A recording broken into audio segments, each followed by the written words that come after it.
What if I told you that you already know the answer to every challenge facing you? More money, the perfect partner for you, the career you want, the business you've always wanted to start. You already know how to achieve all of it. I know you are probably thinking, well, if I already knew all of this, I would not be watching this video. The answers are all in your mind. Earl Nightingale is about to teach you how to mine those million-dollar answers out of your mind, like the French explorers who found the first gold mine along the Illinois River in 1679 in the United States. It's time to dig in your gold mine. Here is Earl.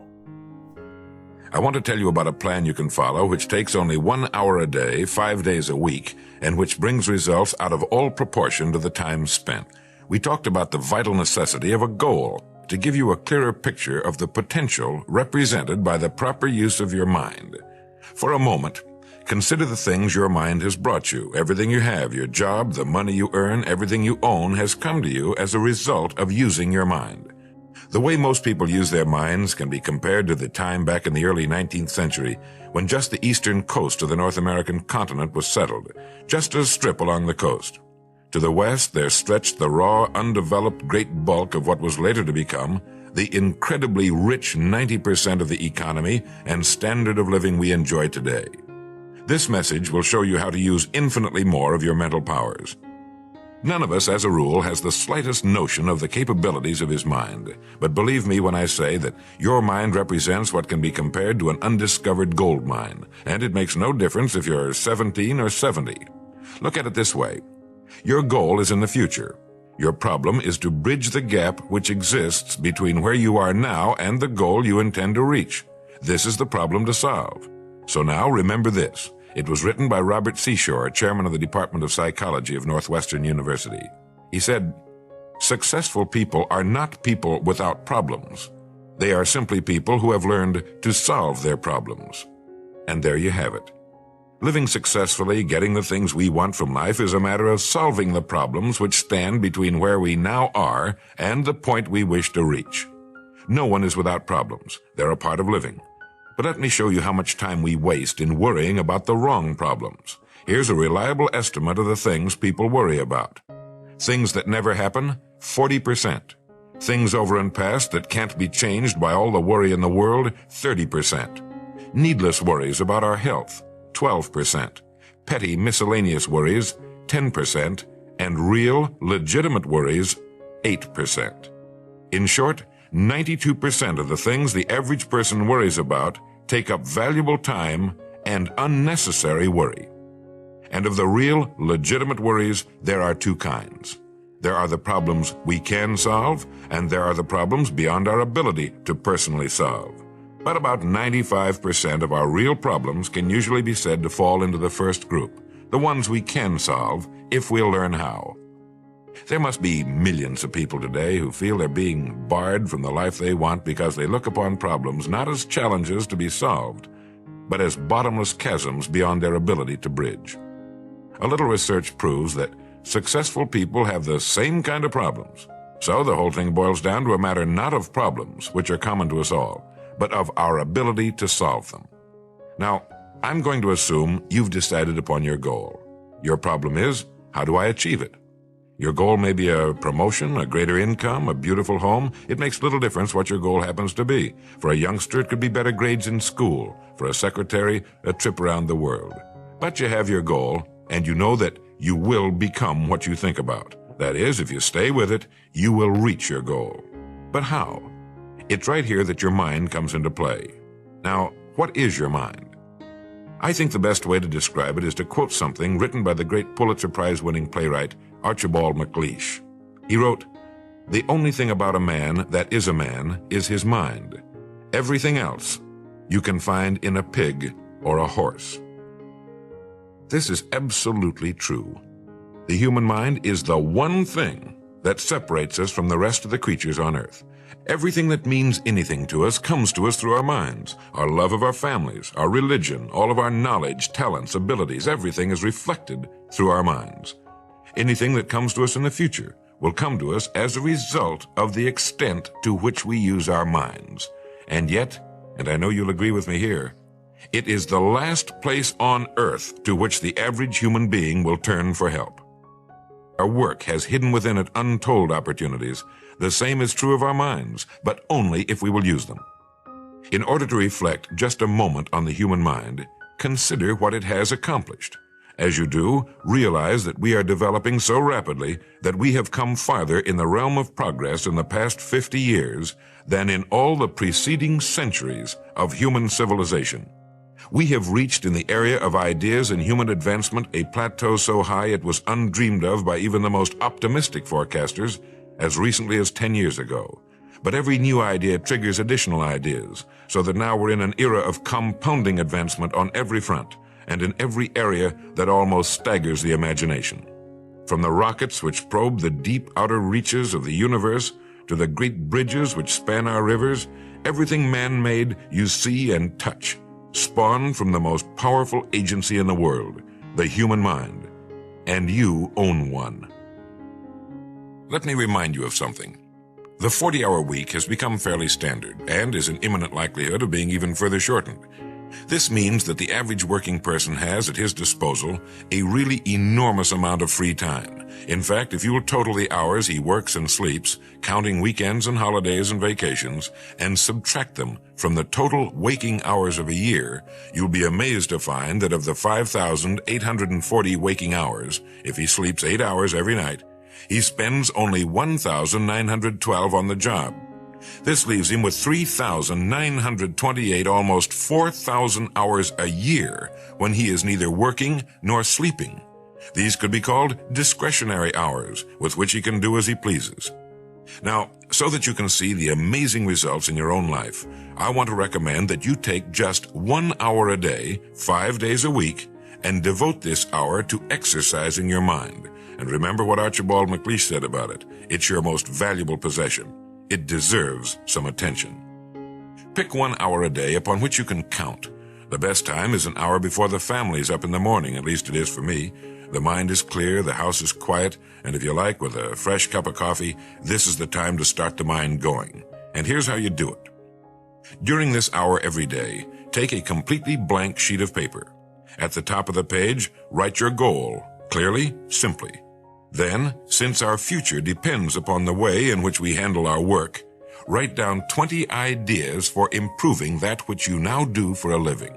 20 possible ways in which the work which fills your working day can be improved. Now remember 2 important points with regard to this. 1, this is not particularly easy, and 2, most of your ideas won't be any good.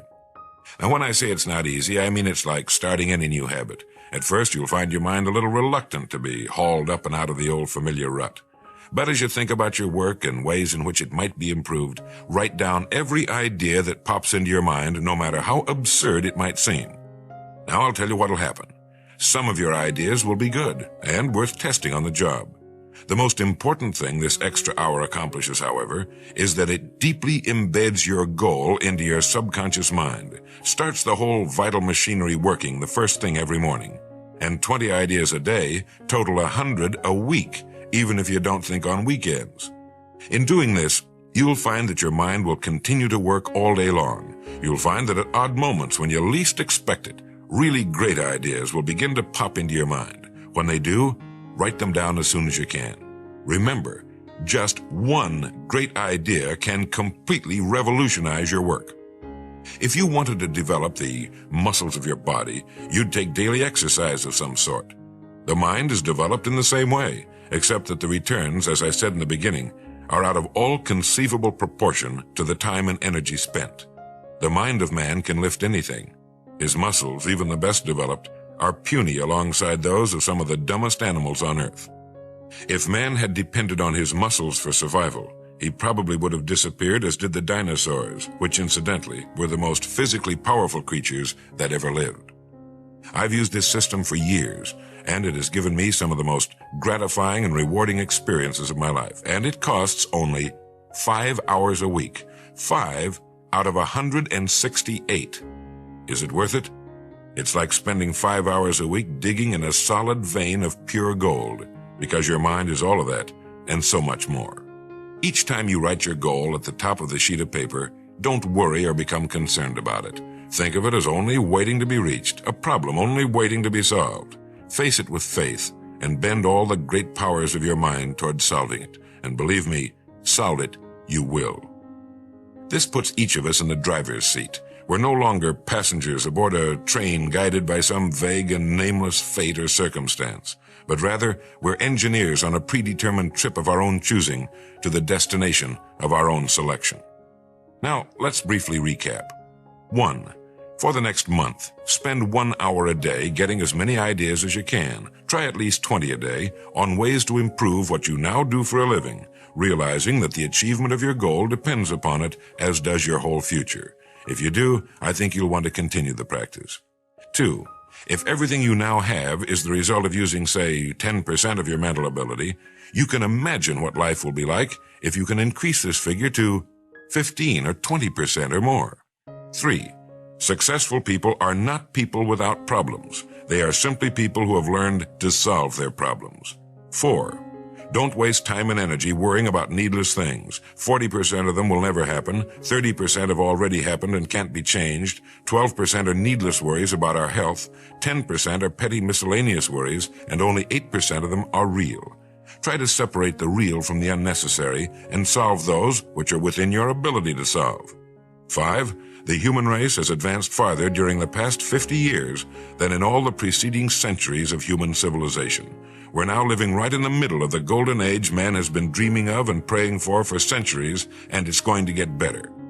Last of all, the only thing in the world that can take you to your goal in life is your mind, its effective use, and following through on the good ideas it supplies you. Each of us has a tendency to underestimate our own abilities. We should realize that we have, deep within ourselves, a reservoir of genius that can be tapped if we'll just dig deep enough. It's the miracle of your mind.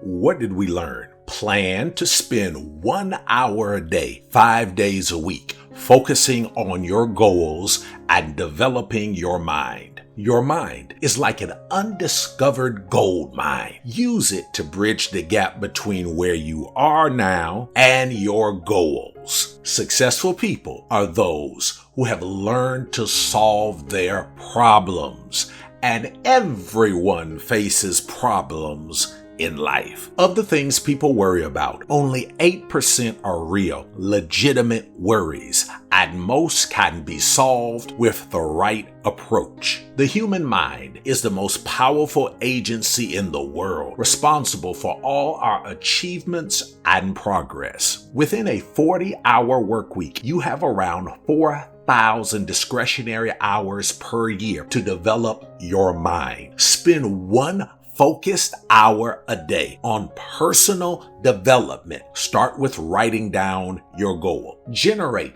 20 ideas daily to improve your work. While not all will be good, some will lead to valuable breakthroughs. This daily exercise embeds your goal into your subconscious mind, allowing for continuous progress and creative solutions. Investing just 5 hours a week into personal development can yield tremendous returns and put you in control of your life's direction.